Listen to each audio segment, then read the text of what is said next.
Hello दोस्तों, free online teaching one में आपका स्वागत है।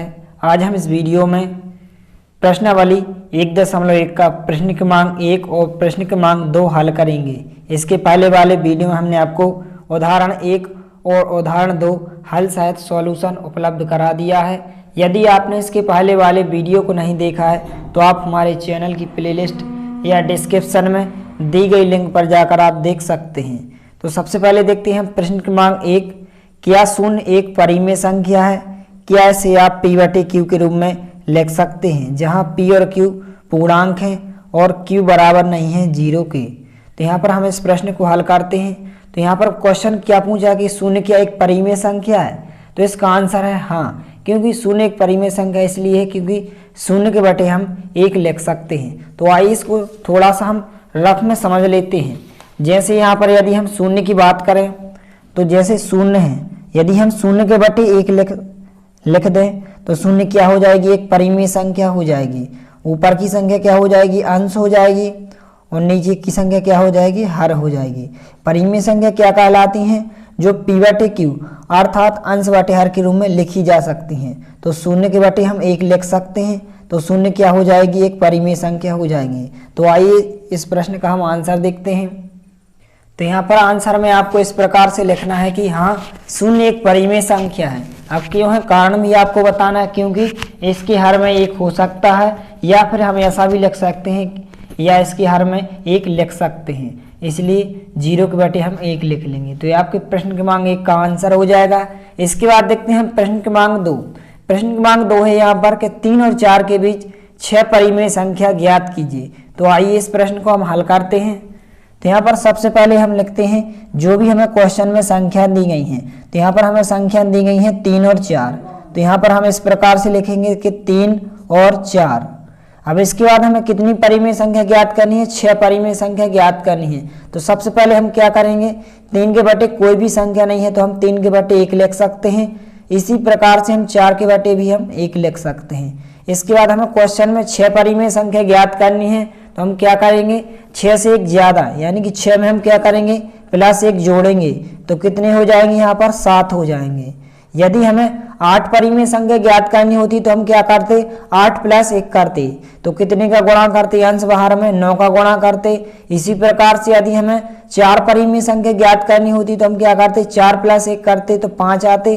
तो 5 का हम अंश बाहर में गुणा करते। तो यहाँ पर हम लिखेंगे 6 + 1 = 7 का अंश हर में गुणा करने पर। तो दोनों संख्याओं के हम अंश हर में 7 से गुणा करेंगे। यहाँ पर 3 में भी हम 7 से गुणा करेंगे और 1 में भी 7 से गुणा करेंगे। इसी प्रकार से 4 में भी हम 7 से गुणा करेंगे और 1 में भी हम 7 से गुणा करेंगे। तो आइए हम गुणा करते हैं। इसलिए 3/1 हमने जहाँ की तहाँ संख्या लिखी, इसके अंश हर में कितने से गुणा करना है? 7 से गुणा करना है। इसी प्रकार से आपको 4/1 भी जहाँ की तहाँ लिखना है, इसके अंश हर में कितने से गुणा करना है? यहाँ पर 7 से गुणा करना है। तो यहाँ पर हम जैसे ही गुणा करेंगे तो 3 का गुणा यहाँ 7 से होगा तो यहाँ पर कितने आ जाएंगे? 21 आ जाएंगे। और नीचे 1 का गुणा 7 से होगा तो यहाँ पर 7 आ जाएंगे। इसी प्रकार से यहाँ पर 4 का गुणा 7 से होगा तो यहाँ पर 28 आ जाएंगे और 1 का गुणा 7 से होगा तो यहाँ पर 7 आ जाएंगे। अब इसके बाद यहाँ पर आप देख सकते हैं कि नीचे की संख्या, जो नीचे का हर है उसकी संख्या समान हो चुकी है। यहाँ पर 7 है, यहाँ पर 7 है, लेकिन अंश की संख्या अलग अलग है। यहाँ पर 21 है, यहाँ पर 28 है। तो हम 21 और 28 के बीच जितनी भी संख्या है उनको हम लिख सकते हैं। जैसे 21 के बाद 22 होती है, 23, 24, इसी प्रकार से 25, 26 और 27 तक। तो यहाँ पर हम 21/7 और 28/7 के बीच की संख्या लिखेंगे।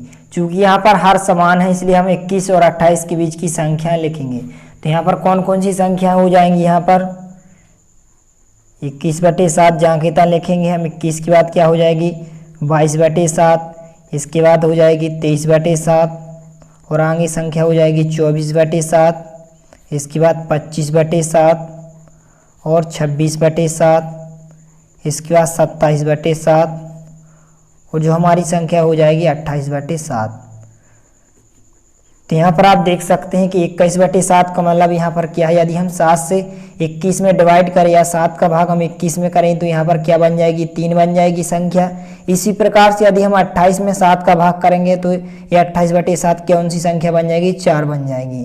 तो अतः क्वेश्चन में हमें क्या ज्ञात करना था कि 3 और 4 के बीच 6 परिमेय संख्या है। तो आपकी 6 परिमेय संख्या कौन कौन सी हो जाएंगी, 22/7, 23/7, 24/7, 25/7, 26/7, 27/7, ये आपकी 6 परिमेय संख्या हो जाएंगी।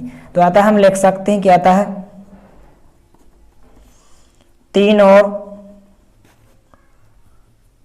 और 4 के बीच